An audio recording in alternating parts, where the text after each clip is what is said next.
لیس البر ان تولوا وجوہکم قبل المشرق والمغرب، یہ آیت قرآن مجید کی اس اعتبار سے عظیم ترین آیت ہے۔ نیکی کی حقیقت کیا ہے، اس کی جڑ کیا ہے، بنیاد کیا ہے، اس کی روح کیا ہے، اس کے مظاہر کیا ہے۔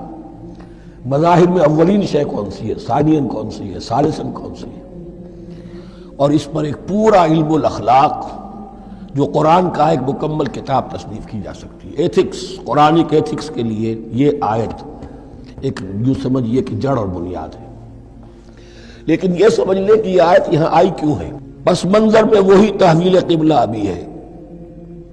تحویل قبلہ کے 4 رکوع 15، 16، 17، 18 یہ تو سالڈ ہے۔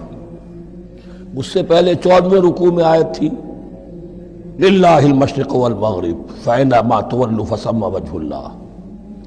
ادھر بھی پھر اتنی آیتیں چھوڑ کر، اتنا چھوڑ کر پھر گئی لیس البر ان تولوا وجوہکم قبل المشرق والمغرب۔ نیکی یہی نہیں ہے کہ تم اپنے چہرے مشرق اور مغرب کی طرف پھیر دو۔ یہ نہیں کہا یہ نیکی نہیں ہے، نیکی یہی نہیں ہے، یہ بھی نیکی ہے۔ جو ظاہر ہوگا نیکی کا وہ بھی نیکی ہے، لیکن اصل سے اس کا باطن ہے۔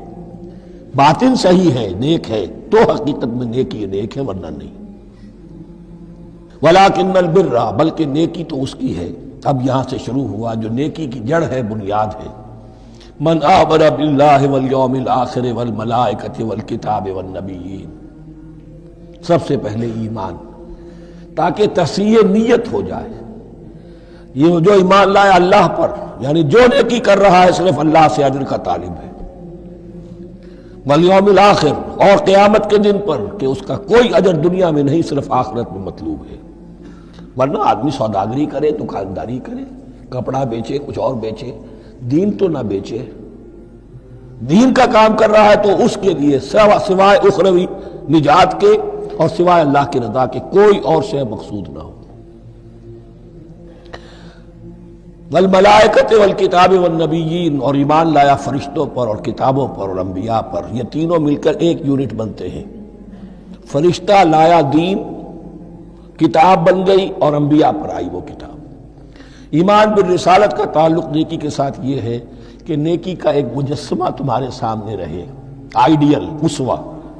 ایسا نہ ہو کہ اونچ نیچ ہو جائے۔ نیکیوں میں بھی ایسا ہوتا ہے، کوئی جذبات میں ایک طرف کو نکل گیا، کوئی جذبات میں ایک طرف کو نکل گیا۔ اس گمراہی سے بچنے کی ایک شکل ہے کہ ایک مجسمہ مکمل، ایک اسوہ کاملہ سامنے ہو جس میں معتدل ہو تمام چیزیں، اور وہ ہمارے لیے اسوہ کاملہ محمد الرسول اللہ کی شخصیت ہے۔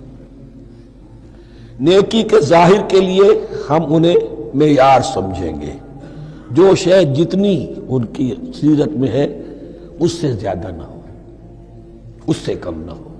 کوشش یہ ہو، آئیڈیل یہ ہو کہ بالکل انسان حضور صلی اللہ علیہ وسلم کے اسوہ کاملہ کی پیروی کرے۔ وَلَٰكِنَّ الْبِرَّ مَنْ آمَنَ بِاللَّهِ وَالْيَوْمِ الْآخِرِ وَالْمَلَائِكَةِ وَالْكِتَابِ وَالنَّبِيِّينَ وَآتَى الْمَالَ عَلَىٰ حُبِّهِ ذَوِي الْقُرْبَىٰ وَالْيَتَامَىٰ وَالْمَسَاكِينَ وَابْنَ السَّبِيلِ، اور دیا اس نے مال یا دے وہ مال اس کی محبت کے علی الرغم، علی حبہ اللہ کی طرف نہیں ہے، علی حب المال، علی الرغم مال محبوب ہے پھر بھی وہ خرچ کر رہا ہے، ذوی القربہ قرابت داروں پر، والیتامى یتیموں پر، والمساکین محتاجوں پر، وابن السبیل مسافر پر، والسائلین اور مانگنے والوں پر، وفی الرقاب اور لوگوں کی گردنیں چھڑانے میں۔ گویا کہ نیکی کے مظہر میں اولین مظہر یہ ہے انسانی ہمدردی۔ اگر یہ نہیں ہے تو نیکی نہیں ہے۔ عبادات کے انبار لگے ہوں اور دل میں شقاوت ہو، انسان کو حاجت میں دیکھ کر دل نہ پسیجے، کسی کو تکلیف میں دیکھ کر تجوری کی طرف ہاتھ نہ بڑھے حالانکہ تجوری میں مال موجود ہو، تو وہ دین کی روح سے بالکل خالی ہے۔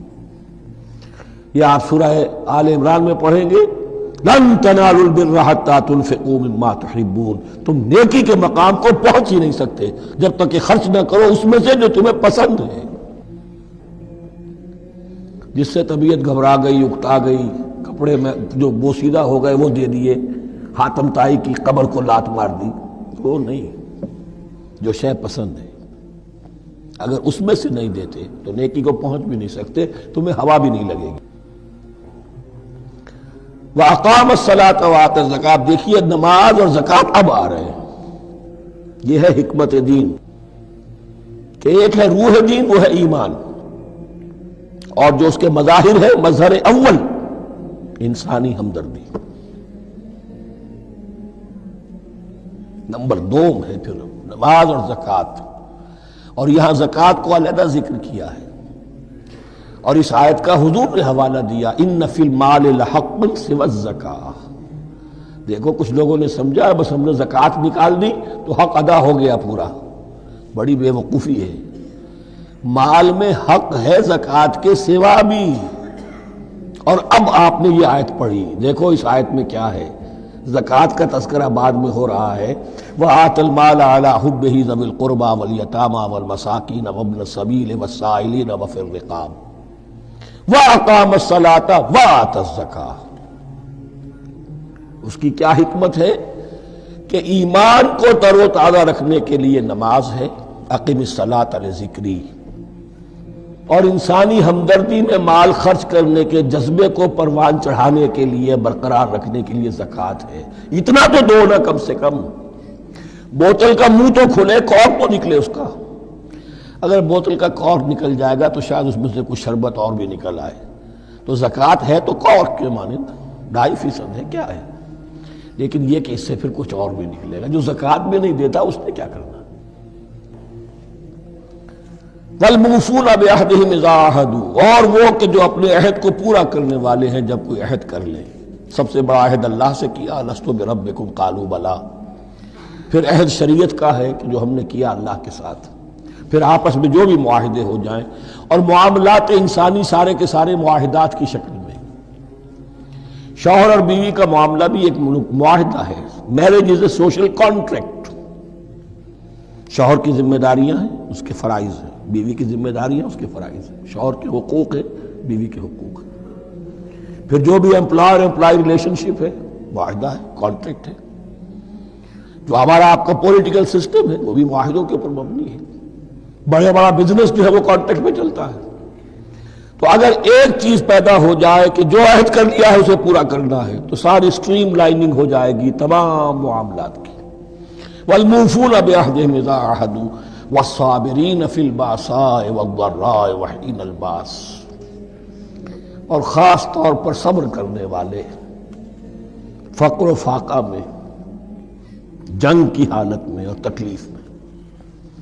یعنی ایک نیکی ہے بدھ مت کے بھکشوؤں کی نیکی، ایک نیکی یہ ہے، یہ نیکی باطل کو چیلنج کرتی ہے، یہ نیکی خانقاہوں تک محدود نہیں ہوتی، یہ نیکی صرف انفرادی سطح تک محدود نہیں رہتی۔ جو نیکی اللہ چاہتا ہے وہ یہ ہے کہ اب باطل کا سر کچلنے کے لیے میدان میں آؤ، اور جب باطل کا سر کچلنے کے لیے میدان میں آؤ گے تو خود بھی تکلیفیں اٹھانی پڑیں گی۔ صحابہ کرام کو بھی جانیں دینی پڑی ہیں، سینکڑوں صحابہ نے جام شہادت نوش کی۔ تو آخری چوٹی کیا ہے؟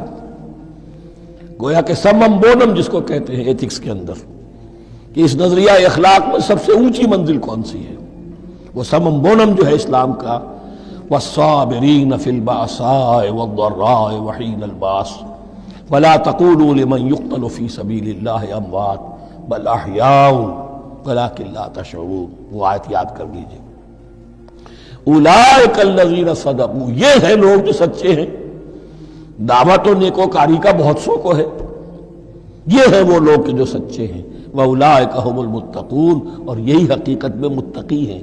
تمہارے ذہنوں میں کوئی اور نقشے بیٹھے ہوئے ہیں، کوئی لباس ہے، وضاقتہ ہے، بس یہ بڑا متقی آدمی ہے۔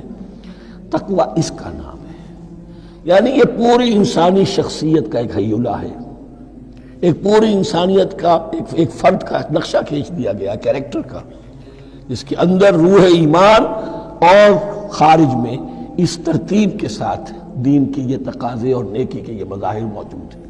اللہم ربنا اجعلنا منہم، اللہم ربنا اجعلنا منہم۔ اب اس کے بعد کچھ وہی جو معاملات انسانی ہیں اس پر اب بحث، جیسا کہ میں نے کہا تھا کہ ایک لڑی ہے شریعت کی، معاملات کی۔ یہ تو بڑے بڑے پھول جو تھے، آیت الآیات اور آیت البر،